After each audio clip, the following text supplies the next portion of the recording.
Dunia tidak pernah benar-benar diam. Di balik peta geopolitik yang tampak statis, selalu ada tekanan, ketegangan, dan perubahan yang sedang dipersiapkan oleh sejarah. Iran hari ini bukan sekadar sebuah negara dalam krisis, melainkan cerminan dari benturan antara kekuasaan, identitas, dan aspirasi manusia di tengah arus global yang semakin kompleks. Apa yang terjadi di Iran bukan hanya soal kebijakan atau protes, tetapi tentang bagaimana sebuah bangsa merespon tekanan zaman. Dalam video ini, kita akan mengurai fakta, membaca situasi terkini, dan memahami arah gerakan yang kini membuat Iran berada dalam sorotan dunia.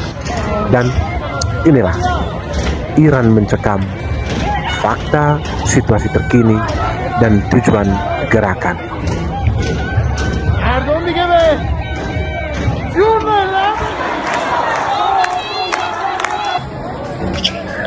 Demo besar di Iran bermula dari tekanan ekonomi yang sangat-sangat serius.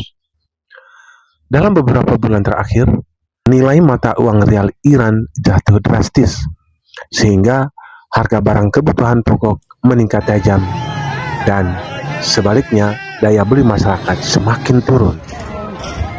Sanksi internasional dan tekanan ekonomi dari luar negeri turut memperburuk situasi ini.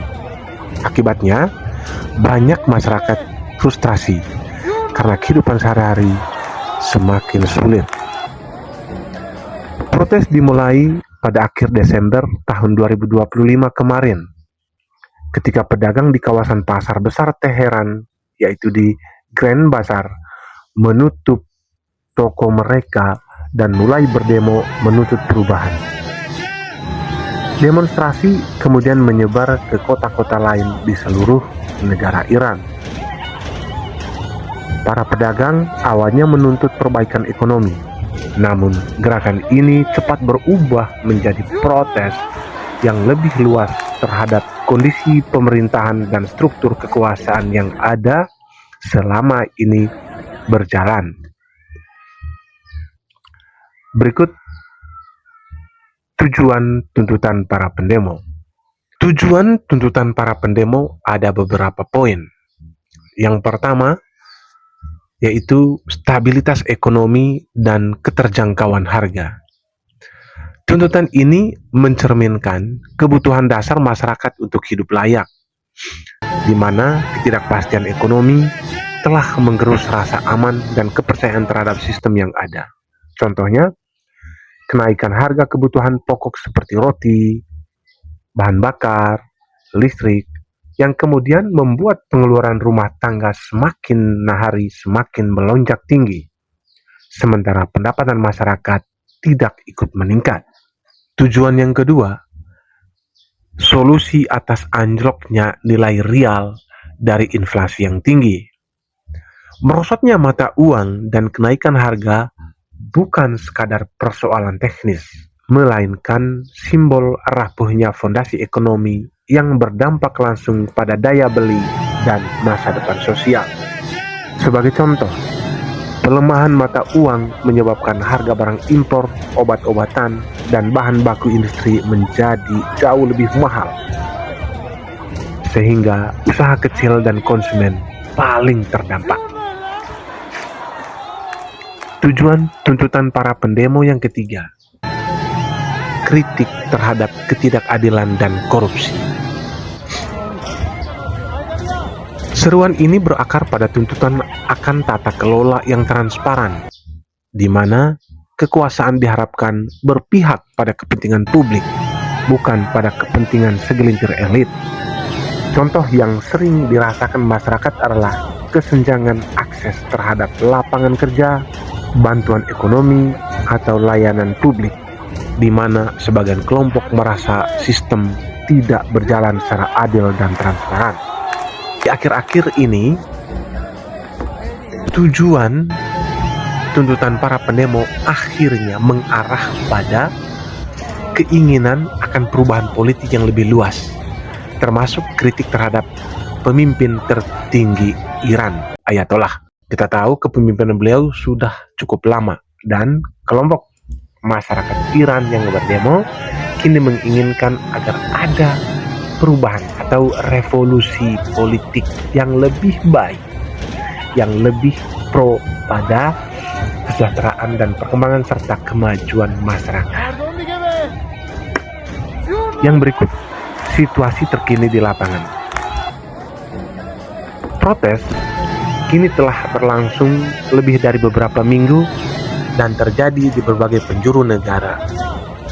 Laporan dari organisasi HAM bahkan menunjukkan jumlah korban jiwa dan penangkapan sangat tinggi. Meski angka pastinya masih sulit diverifikasi karena pembatasan informasi. Selain itu, pemerintah Iran beberapa kali memperlakukan pemadaman internet nasional untuk membatasi aliran informasi dan dokumentasi aksi di lapangan. Ini satu hal yang sangat memicu kemarahan warga semakin tinggi. Di sisi lain, ada pula laporan tentang unjuk rasa yang mendukung pemerintahan yang diselenggarakan oleh pihak rezim untuk menunjukkan dukungan terhadap status quo. Dan hal ini sering terjadi di negara-negara yang lain, tidak hanya di Iran. Berikut reaksi internasional. Reaksi internasional bermacam-macam. Yang pertama, muncul kecaman dari negara-negara Eropa. Beberapa negara Eropa secara tegas mengutuk kekerasan terhadap demonstran dan memanggil duta besar Iran agar menyampaikan protes resmi sambil menekankan pentingnya hak atas kebebasan dan ekspresi damai. Yang kedua, muncul sanksi dan tekanan diplomatik.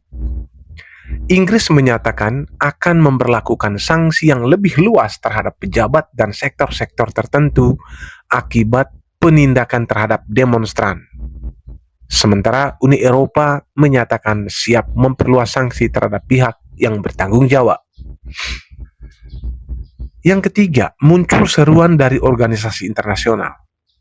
Sekretaris Jenderal PBB, Perserikatan Bangsa-Bangsa, dan beberapa negara menyerukan dihentikannya kekerasan, serta menegaskan bahwa semua warga Iran harus bisa menyatakan pendapat tanpa rasa takut adanya intimidasi atau pemenjaraan atau kekerasan, dengan tujuan bahwa suara atau aspirasi rakyat harus dibungkam. Hal-hal seperti ini tidak diperbolehkan, dan itulah seruan dari Jenderal PBB. Yang keempat, muncul dukungan dan peringatan dari Amerika Serikat. Amerika Serikat mendorong demonstran untuk terus menyuarakan aspirasi mereka dan memberi peringatan bahwa pihaknya sedang meninjau opsi kuat dalam merespon krisis Iran, serta mengimbau warganya untuk keluar dari negara itu demi keselamatan. Yang kelima, kritik Rusia terhadap campur tangan asing. Rusia mengecam upaya atau narasi campur tangan kekuatan asing dalam situasi Iran, menganggap tekanan eksternal dapat memperburuk ketegangan politik dan regional. Yang keenam, muncul respon negara-negara regional. Negara-negara di wilayah Teluk, termasuk Saudi Arabia dan Oman, secara hati-hati menyerukan solusi diplomatik serta menolak intervensi militer, menekankan bahwa stabilitas regional adalah prioritas. Selanjutnya, refleksi penutup. Demo di Iran mencerminkan krisis legitimasi negara. Dalam filsafat politik, kekuasaan tidak bertahan karena paksaan atau kekerasan, melainkan karena pengakuan moral dari rakyat. Ketika ekonomi memburuk dan kehidupan sehari-hari makin sulit, pertanyaan paling mendasar pun muncul. Untuk siapa negara ini dijalankan? Secara politis, protes ini menunjukkan paradoks klasik kekuasaan. Upaya menjaga stabilitas dengan membatasi partisipasi justru melahirkan ketegangan yang lebih besar. Ketika ruang dialog tertutup, jalanan menjadi arena politik terakhir, bukan sebagai pilihan, tetapi sebagai akibat.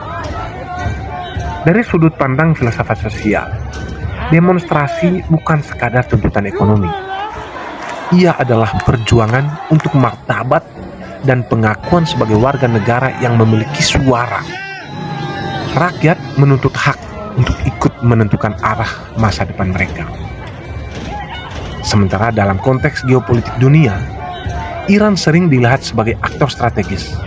Namun, protes ini mengingatkan bahwa konflik global dan tekanan internasional selalu berdampak langsung pada masyarakat sipil.